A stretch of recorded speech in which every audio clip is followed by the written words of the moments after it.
What if we told you that some of the most beloved stars of old Hollywood, the faces on posters, the names in lights, the voices you grew up loving, were absolute nightmares behind the scenes? Forget the charm, the charisma, the perfectly rehearsed interviews. Behind the cameras, behind the glamour, there was a darker truth. Actors who screamed at crew members, directors who controlled their stars like puppets, icons who used their fame to bully, manipulate, and abuse the people around them. From legends who sabotaged co-stars to stars who treated fame like a free pass for cruelty, these were the jerks of Hollywood's so-called golden age. They were brilliant, yes, but they were also mean, manipulative, and in some cases, downright dangerous. This isn't about cancel culture. This is about pulling back the velvet curtain and showing you what really happened when the cameras stopped rolling. Because not all that glitters in Hollywood was gold. Let's begin. Alfred Hitchcock, the master of control. Alfred Hitchcock may have been a genius behind the camera, but behind the scenes, he was a manipulative and cruel man, especially to his leading ladies. He once said, "Actors are cattle," and by all accounts, that's how he treated them. His obsession with control wasn't just artistic. It was personal and often abusive. One of the most disturbing stories comes from actress Tippi Hedren, who starred in The Birds. She claimed Hitchcock sexually harassed her throughout filming, even drawing up a contract that gave him total control over her career and movements. When she rejected his advances, he retaliated by forcing her to film scenes with live aggressive birds, leaving her bruised and hospitalized. This wasn't a one-time occurrence. In the 39 steps, he handcuffed actress Madeleine Carroll to her co-star for hours under the excuse that the key had been lost. Carroll ended up bruised and humiliated. It was part of a pattern.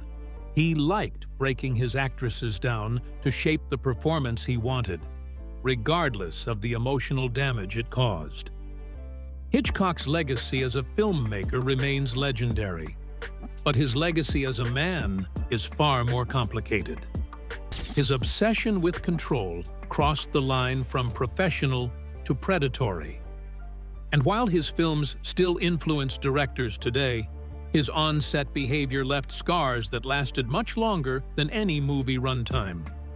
If Hitchcock's cruelty came wrapped in suspense and elegance, the next man was brash, loud, and proudly obnoxious. He wasn't just a jerk. He was a showman who turned arrogance into his own bizarre form of entertainment. Milton Berle, Mr. Television, Mr. Trouble. Milton Berle was a pioneer of American television. Nicknamed Mr. Television and Uncle Milty, he ruled the small screen in the 1950s. But as cameras rolled, so did his ego. He wasn't just difficult, he was disruptive. His notorious Saturday Night Live appearance in 1979 still stands as one of the most infamous hosting disasters in the show's history. Berle ignored direction, broke sketch structure, and delivered off-script punchlines directly to the camera. He hijacked the entire production to showboat and reportedly clashed with cast and crew. SNL producer Lorne Michaels banned the episode from re-airing, and Berle was never invited back. Comedian Al Franken later said, "He was just unbearable, the king of bad taste." But Berle's jerk streak didn't stop there. He was widely accused of stealing material from other comedians, jokes, routines, entire bits. While that was somewhat common in vaudeville days, Berle took it further, often claiming others stole from him. He also had a reputation for exposing himself as a joke during rehearsals, behavior that today would be called harassment. Despite the chaos, Berle's influence on early TV was massive. He earned stars on the Hollywood Walk of Fame for both television and radio. But many of his peers never forgot how poorly he treated others. Talent can take you far, but Berle showed that being a jerk can burn bridges just as quickly. Milton Berle might have been crude and cocky, but at least he was occasionally funny. Our next man was none of those things, just cruel, racist, and dangerously full of himself. Frank Fay, the original stand-up and a massive bigot. Frank Fay helped invent the modern stand-up comedy style. He was one of the first to deliver jokes in a conversational, off-the-cuff tone. And at his peak in the 1920s, he was the highest-paid vaudeville performer in the country. But despite his talent, most people who worked with him absolutely hated him, and for good reason. Fay was a violent alcoholic who made no secret of his racism, sexism, and overinflated ego. He regularly belittled co-workers, got into fights backstage, and was openly anti-Semitic. Comedian Milton Berle, who was Jewish, once punched Fay in the face after he made a slur. Fred Allen famously joked, "The last time I saw Fay, he was walking down Lover's Lane, holding his own hand." His marriage to actress Barbara Stanwyck was a disaster. Friends said he abused her emotionally and physically, and his alcoholism only made things worse. He tried to dominate her career and resented her growing fame. After they divorced, Stanwyck's career soared, while Fay's crashed. Fay's support for fascist politics and his abusive behavior eventually blacklisted him from Hollywood. He ended up nearly broke, doing minor theater work while everyone else in his generation surpassed him. Today, he's remembered not for his pioneering comedy, but for being one of the most loathed men in show business. If Frank Fay was loud and proudly hateful, the next name on our list brought a different kind of nastiness, cold, cranky, and just as unforgettable to those who had to work with him. William Frawley, the Grouch of I Love Lucy. William Frawley is best remembered as Fred Mertz, the grumpy but lovable neighbor on I Love Lucy. But off-camera, Frawley wasn't acting. He really was that grumpy. With a quick temper and a long history of alcohol abuse, Frawley had a reputation around Hollywood as one of the most difficult actors to deal with. Long before I Love Lucy, Frawley's behavior got him blacklisted from Broadway. In 1928, he was fired from a show after punching his co-star Clifton Webb in the face. That same anger followed him to film sets, where he was known to lash out at cast and crew alike. His drinking made him unpredictable, and studios often hesitated to hire him. Lucille Ball only agreed to cast him on I Love Lucy after her husband, Desi Arnaz, laid down a strict three-strike policy. 3 bad incidents and Frawley would be fired. Somehow, he followed the rules, though his off-screen relationship with co-star Vivian Vance was notoriously icy. They couldn't stand each other.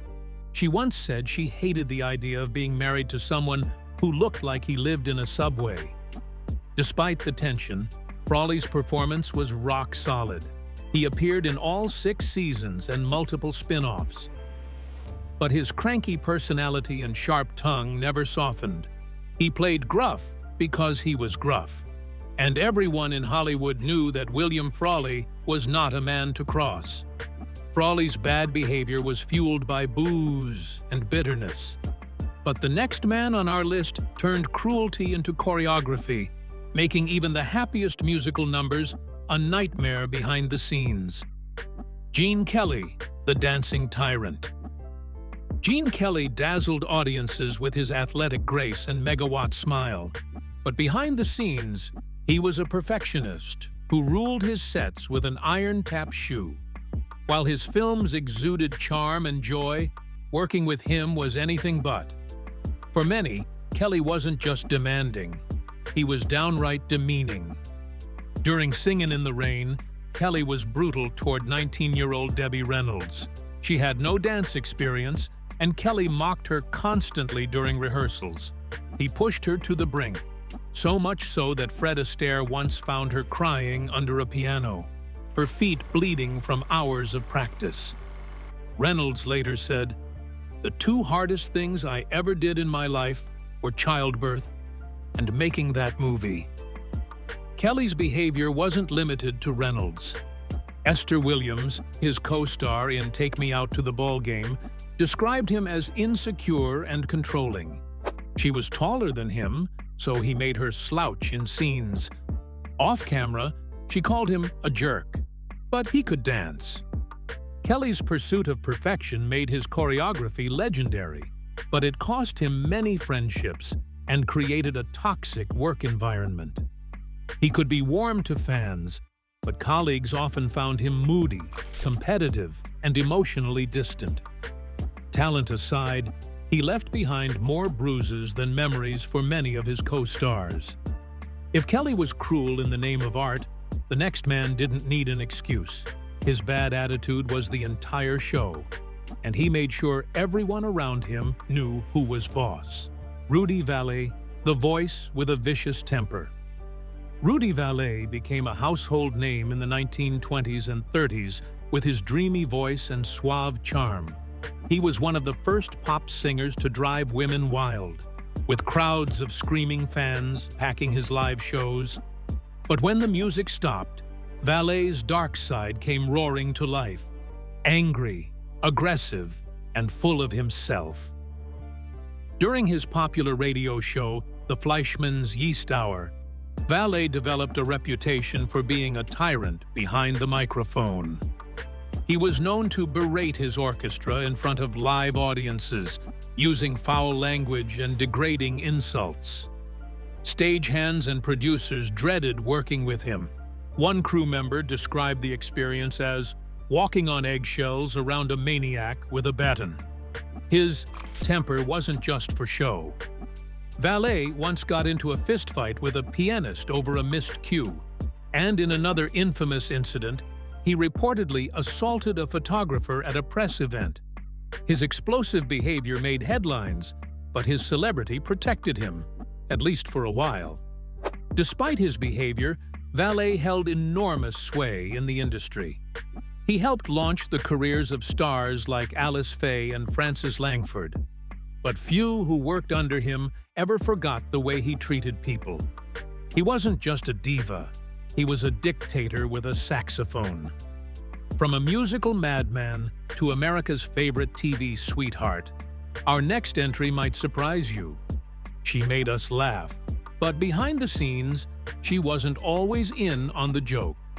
Lucille Ball, America's sweetheart. But only on camera. Lucille Ball charmed generations as the zany, lovable redhead on I Love Lucy. But off camera, many who worked with her described a very different person. One who was cold, dismissive, and sometimes outright rude. Her public image may have been warm and funny, but behind the scenes, Lucy didn't have time for small talk or small people. Ball was notoriously aloof with non-celebrities. A famous story tells of her refusing to speak directly to a flight attendant, instead instructing her assistant to say, "Miss Ball doesn't talk to the help." It wasn't just a bad day. This became a recurring theme in how she treated people she viewed as beneath her. Even her peers weren't safe. Actor Richard Burton once called her a monster of staggering charmlessness, adding that she had a monumental lack of humor in real life. Many crew members from The Lucy Show and Here's Lucy later said she ruled her sets with an iron fist and expected total obedience. While she was undeniably a pioneer for women in television and business, Lucille Ball also left behind a trail of strained working relationships. She helped revolutionize the sitcom, but for many around her, the laughs ended when the cameras stopped rolling. If Lucille Ball masked her nastiness behind comedy, the next man didn't bother pretending. He was Hollywood's ultimate rebel, but behind the wheel and behind closed doors, He drove people up the wall. Steve McQueen, the king of cool, the jerk of set. Steve McQueen was the picture of masculine cool. With his sunglasses, motorcycles, and nonchalant swagger, he defined 60s anti-hero energy. But ask anyone who had to work with him, and you'll hear a very different story. One of jealousy, arrogance, and ego-driven behavior that made him nearly impossible to manage. McQueen was infamous for counting how many lines he had in a script, and if his co-stars had more, he demanded rewrites. While filming The Towering Inferno, he clashed constantly with Paul Newman over billing, insisting that their names appear in equal font and arguing over who got more screen time. His petty side wasn't limited to scripts. When he grew jealous of neighbor James Garner's role in Grand Prix, McQueen reportedly urinated off his balcony onto Garner's property. He even got into physical altercations with directors if he felt disrespected or slighted, turning film sets into battlegrounds for his fragile ego. McQueen's bad behavior may have fit his bad boy image, but it made him a nightmare to work with.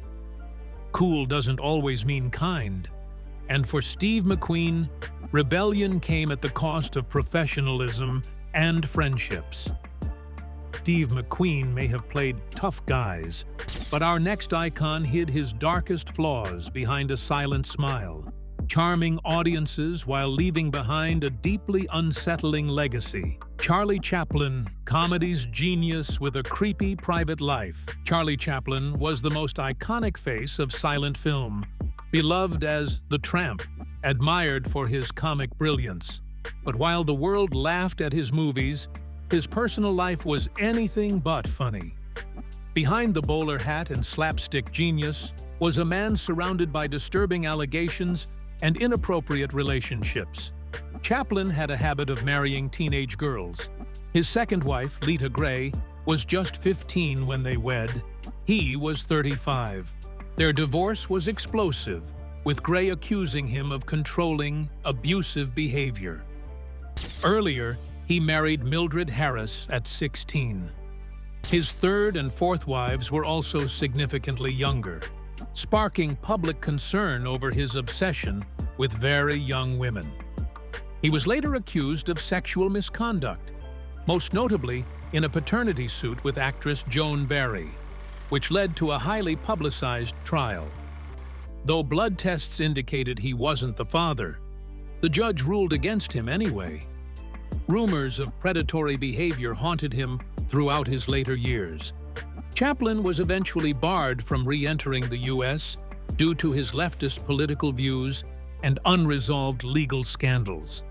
He lived the rest of his life in Switzerland, where his legacy as an artist remained strong, but his reputation as a man never fully recovered. His comedy changed cinema forever, but his personal choices left a lasting shadow. From silent film scandal to swashbuckling disgrace, our next star had the world at his feet and Hollywood at his mercy, until his appetite for chaos brought it all crashing down. Errol Flynn, swashbuckling star with a dark past. Errol Flynn was one of Hollywood's golden boys, devilishly handsome, effortlessly charming, and wildly successful in the 1930s and 1940s. He was the face of adventure classics like The Adventures of Robin Hood and Captain Blood. But behind the mask of a heroic heartthrob was a man whose private life was as reckless and scandalous as any pirate film he starred in. Flynn's bad behavior was legendary. He drank heavily, used drugs, and was constantly involved in fights, affairs, and lawsuits. In 1942, he was tried for statutory rape after two underage girls accused him of assaulting them at parties. Though he was acquitted, the case rocked Hollywood. His response? He leaned into the controversy, even joking about it in interviews. That's where the infamous phrase, "in like Flynn," came from. Flynn didn't seem to care about the damage he left behind. His marriages failed, he blew through fortunes, and his health deteriorated rapidly. He was known to humiliate co-stars and crew, and directors complained about his unpredictable moods and lack of professionalism. Off-screen, he was often surrounded by scandal. Cheating, gambling, and erratic behavior followed him everywhere. In his final years, Flynn was a shadow of his former self, bloated, broke, and ravaged by years of excess. He died in 1959 at just 50 years old. His legacy in cinema remains, but his off-screen reputation is one of destruction, entitlement, and a shocking lack of accountability for his actions. If Errol Flynn lived fast and burned out young, our next name lived long, but left behind one of the darkest legacies Hollywood ever tried to bury. Kirk Douglas, Hollywood legend, or silent predator? Kirk Douglas was a cinematic titan. With a chiseled jaw and commanding presence, he dominated mid-century Hollywood in films like Spartacus, Paths of Glory, and Lust for Life. Off-screen, he was praised for helping break the Hollywood blacklist and for launching the careers of many. But for decades, a disturbing rumor followed him, and it never truly disappeared. Natalie Wood, one of the brightest young stars of the 50s and 60s, was allegedly raped as a teenager by a powerful A-list actor. For years, the name was kept hidden. But in 2021, Natalie's sister, Lana Wood, publicly named Kirk Douglas as the man responsible. The revelation shocked many, though others in the industry had long suspected it. Douglas was known to be aggressive, both in work and in personal life. He admitted to being a womanizer, and many former co-stars described him as manipulative and dominating. Actress Jean Spangler went missing in 1949, and a note found in her purse mentioned Kirk. No charges were ever filed, and Douglas denied involvement, but the speculation has never gone away. While Douglas was honored late in life with accolades and tributes, many now look back at his legacy with a more critical eye. He died in 2020 at the age of 103. In the end, his impact on Hollywood is twofold. He helped shape its golden era, but he may have also embodied its darkest abuses. From one Hollywood legend cloaked in shadows, we turn to another icon. This time, the man who brought James Bond to life while defending one of the ugliest beliefs imaginable. Sean Connery, Bond's cool exterior, cold core. Sean Connery was the original James Bond, the suave, sharp, perfectly tailored spy who could talk or shoot his way out of any situation. On screen, he was the epitome of charm.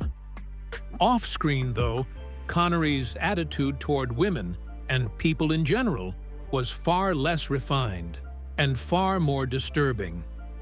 In a 1965 Playboy interview, Connery infamously said, "I don't think there's anything particularly wrong with hitting a woman."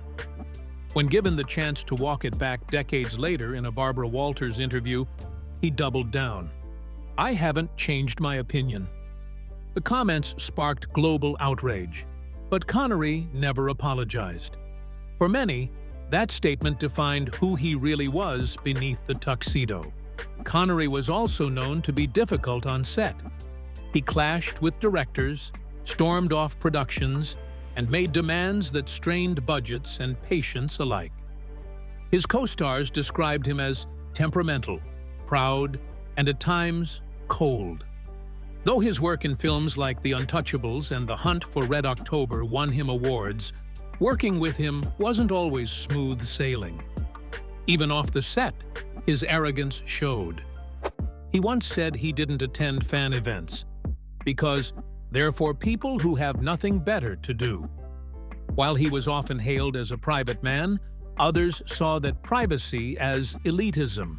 His dismissive attitude became part of his reputation in the industry and beyond. Sean Connery's contribution to cinema is undeniable, but so is the damage of his words and actions. For a man who defined cool, he left behind a legacy that's a lot more complicated than martinis and gadgets.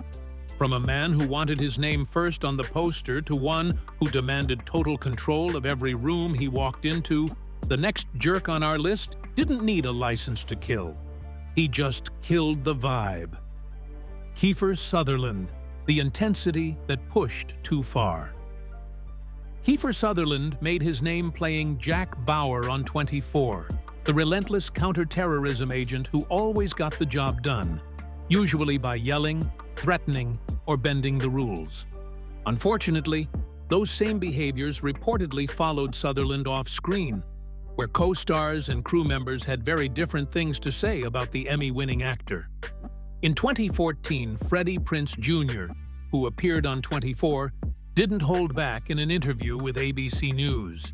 He called Sutherland the most unprofessional dude in the world and said working with him was so bad that he nearly quit acting altogether.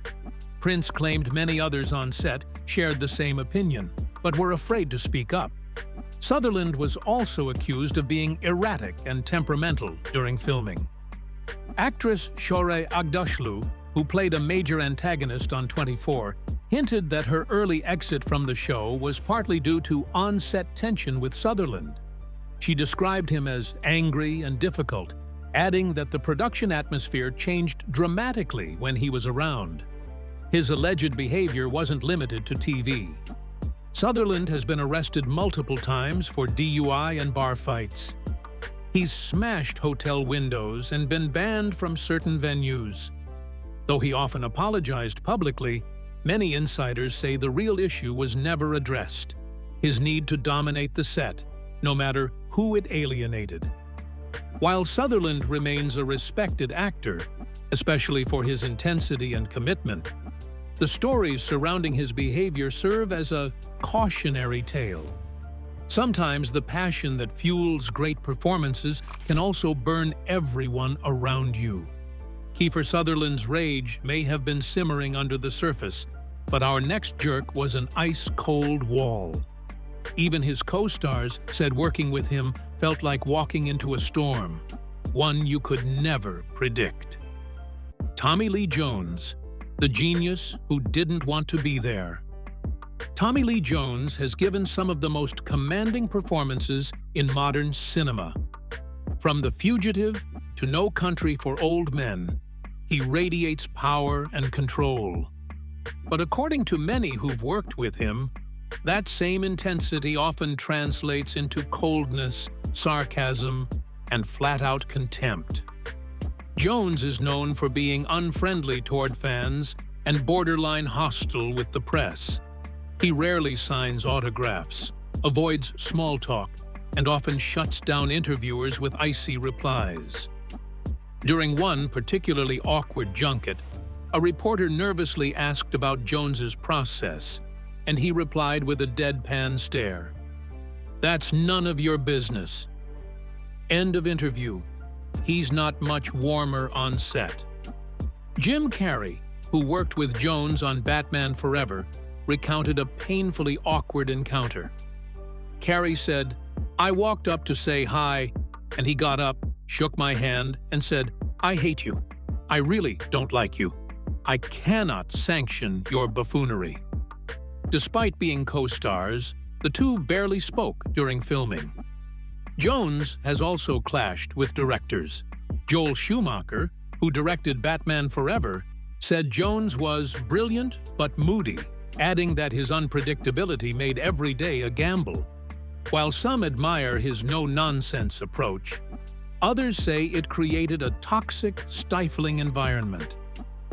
Tommy Lee Jones is undeniably brilliant, but for many, working with him was more of a punishment than a privilege.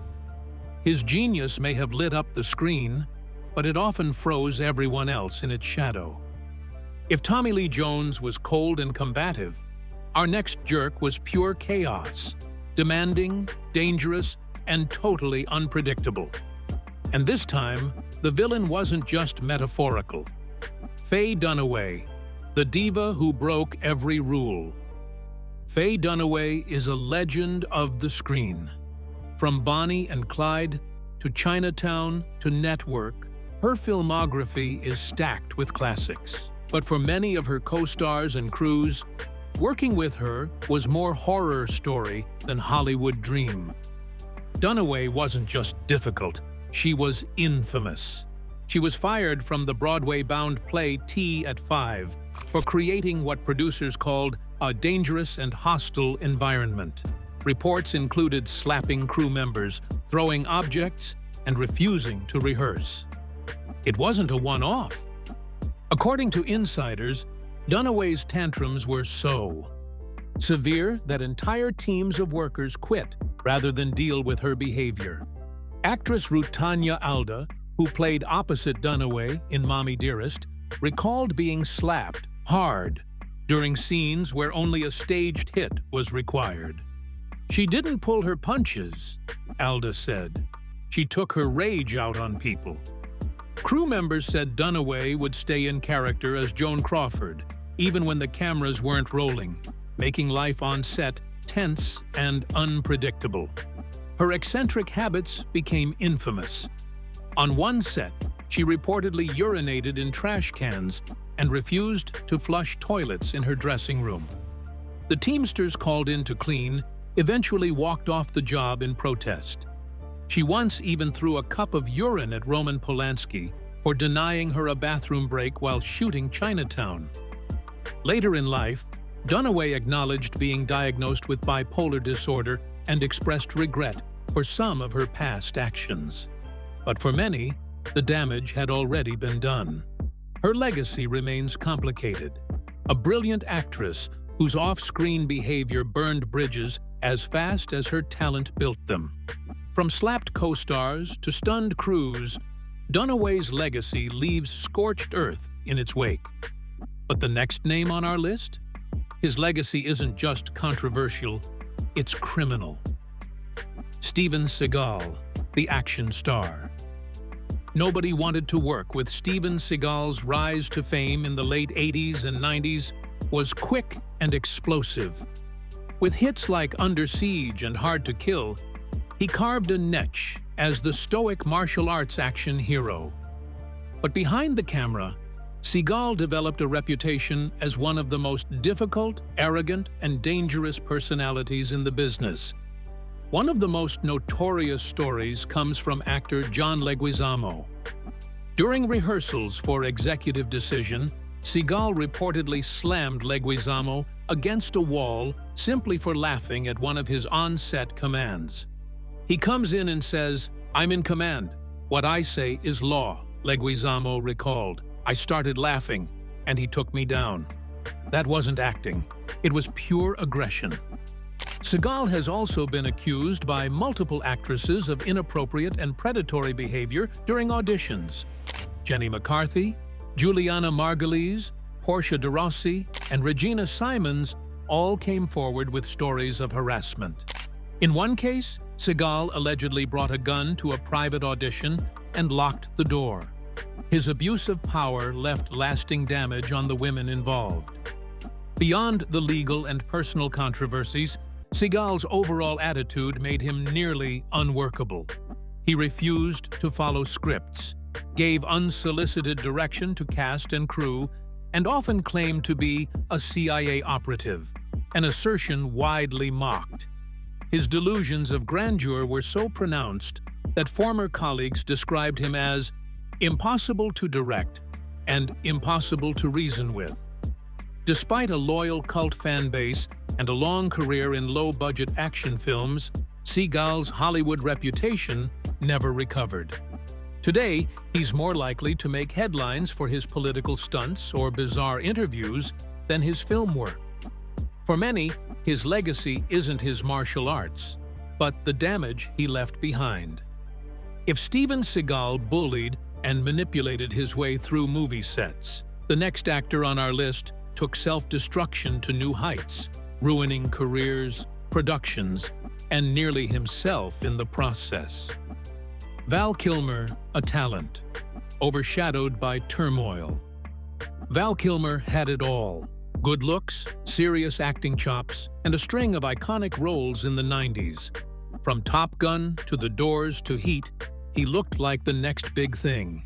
But behind the scenes, Kilmer was infamous for being one of the most difficult actors in Hollywood, and his bad behavior nearly destroyed his career.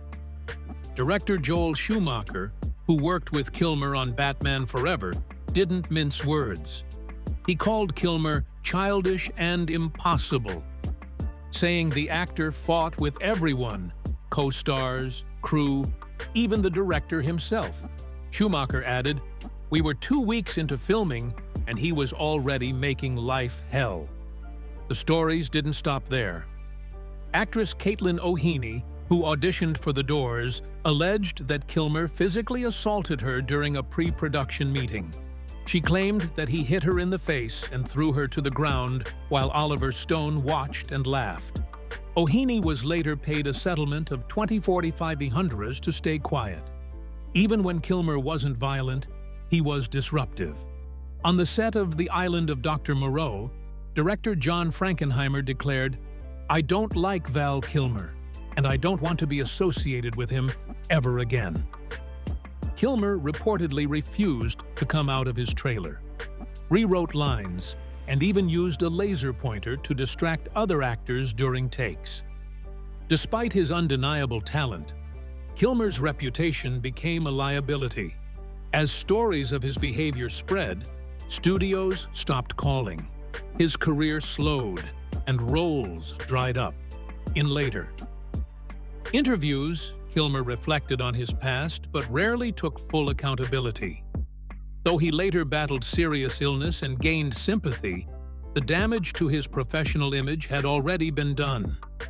Val Kilmer's rage may have imploded his career, but our next star exploded outward, lashing out at cast, crew, and even directors in a spiral that took him from box office king to federal prison. Wesley Snipes. From Blade to Backlash. Wesley Snipes was once one of the most bankable stars of the 1990s. With hits like Blade, Demolition Man, and White Men Can't Jump, he had charisma, versatility, and action star energy. But behind that cool exterior, Snipes gained a reputation for being erratic, hostile, and incredibly hard to work with. The peak of his behind-the-scenes chaos came during Blade. Trinity. According to co-star Patton Oswalt, Snipes refused to speak directly to the director, David Goyer. Instead, he communicated via post-it notes signed Blade. Oswalt also claimed that Snipes spent most of the shoot in his trailer, getting high, and only came out for close-ups, often with sunglasses on indoors to avoid eye contact. The tension escalated when Snipes allegedly tried to choke Goyer after an argument. The set descended into dysfunction, and much of Snipes' screen time had to be reworked using stand-ins and digital effects. Multiple cast members later said the experience was so bad, it was hard to finish the movie at all. Off-screen, things got worse. In 2008, Snipes was convicted of 3 misdemeanor counts of willfully failing to file federal income tax returns. He served 3 years in prison and became a cautionary tale about fame, money, and arrogance. The fall from grace was swift and widely publicized. Snipes has since made attempts at a comeback, appearing in Coming to America and a few independent projects. But the stories from his heyday remain legendary for all the wrong reasons. For many, Wesley Snipes is remembered less for Blade and more for what he did between takes, and what he didn't do for the IRS. From vampires and violence to romantic comedies and charm, our next name was once America's sweetheart, until bad behavior turned her from golden girl to tabloid tragedy. Meg Ryan, from America's sweetheart to set diva. In the 1990s, Meg Ryan was Hollywood royalty, with hits like When Harry Met Sally, Sleepless in Seattle, and You've Got Mail, She was dubbed America's sweetheart. Her charming, quirky roles made her a rom-com icon.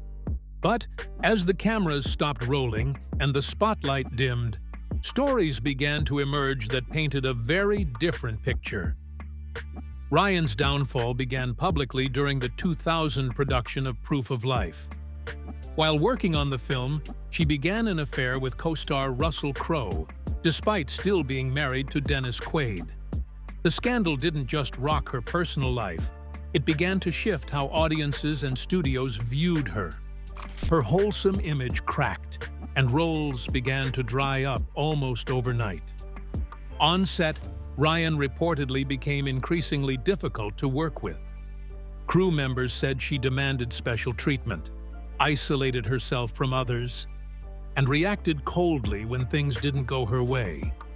On the 2008 set of The Women, insiders described her as temperamental and aloof, often clashing with co-stars and even the director.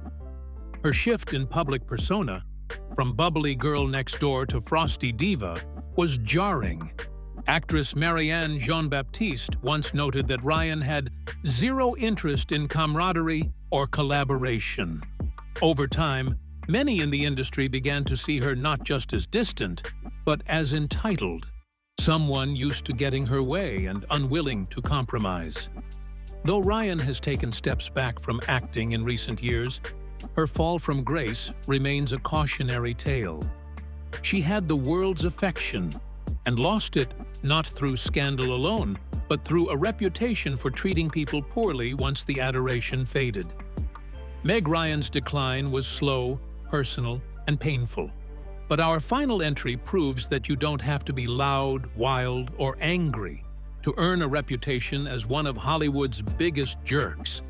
You can start as a child star and let arrogance do the rest. Macaulay Culkin, from Home Alone to Hollywood Headache. At just 10 years old, Macaulay Culkin became the most famous child in the world. Home Alone turned him into an overnight sensation, and for a few years, he was everywhere. Red carpets, blockbusters, endorsements. But fame hit hard and fast, and what followed was a sharp descent into the darker corners of young stardom. By the time Culkin hit his teens, stories were already circulating about his attitude. On the set of Saved in 2004, fans waiting nearby said he refused to acknowledge them, pretending to be glued to his phone. Crew members reported that Culkin was withdrawn, dismissive, and only engaged when he absolutely had to. For many, he seemed entitled and detached, traits that clashed sharply with the innocence that made him famous. His personal life didn't help. By the early 2000s, Culkin faced allegations of drug use, legal troubles, and a bizarre public image that further alienated fans. He appeared on talk shows disinterested and aloof, fueling speculation that he had grown arrogant and out of touch. As one entertainment columnist wrote at the time, he went from charming to chilling in just a few years. Despite stepping away from Hollywood for much of his 20s, Culkin's attitude seemed to linger. In interviews, he often dismissed questions with sarcasm or deflection, and former collaborators described him as difficult to connect with. Though he's recently made a quiet return to acting, with some signs of maturity and improvement, the past still clings to him. Macaulay Culkin's story is a complicated one. He was a child caught in a machine, yes, but he also developed a reputation as someone who believed the rules didn't apply to him. For fans, he was Kevin McAllister. For many in Hollywood, he was just another cautionary tale of early fame gone sour. Fame has a way of rewriting people. It smooths out their edges, edits the ugly parts, and wraps everything in nostalgia and golden light. But history, real history, isn't always so forgiving. The 20 names we've walked through weren't just difficult. They were destructive to careers, to people, to reputations, Some were bullies. Others were predators. A few were brilliant, but brutal.